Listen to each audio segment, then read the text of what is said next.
Dans le camp du candidat Irazon Armapian, le temps commence à monter sérieusement. C'est la première fois depuis les scrutins jumelés que son équipe juridique s'exprime devant la presse. Sont abordées au cours de cette conférence de presse les requêtes déposées à la CES par le camp adverse et les confrontations des listes électorales de 9 districts et les recomptages de voix qui se sont déroulés en Bouddha hier. Que tous les documents qui ont été sollicités pour les besoins de la requête déposée par le camp adverse ont été effectivement produits au niveau de la CES, communiqués par la CENIT à la suite d'un arrêt avant dire droit de la CES qui a demandé à la CENIT que l'on produise la liste électorale, le nombre d'électeurs des listes électorales du premier tour, le nombre d'électeurs de liste électorale du second tour.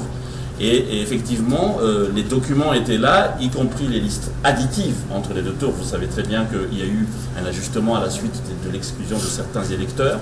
Et effectivement, ça a été démontré que contrairement à ce que affirmait le camp adverse qui disait qu'il y a eu sur les 9 districts 90 000 noms en moins, au contraire, il y avait 17 221, très exactement, d'électeurs en plus.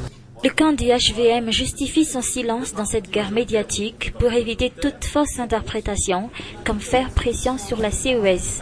L'équipe juridique de Irazon Armapian qui passe maintenant à l'offensive et dénonce la mauvaise foi du candidat Jean-Louis Robinson et de son équipe dans cette affaire.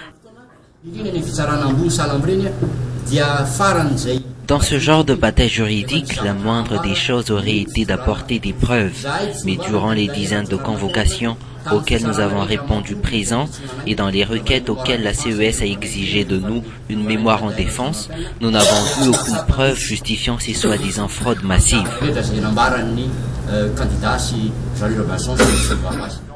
Pour l'instant, pas question pour le HVM de parler de nomination du futur Premier ministre.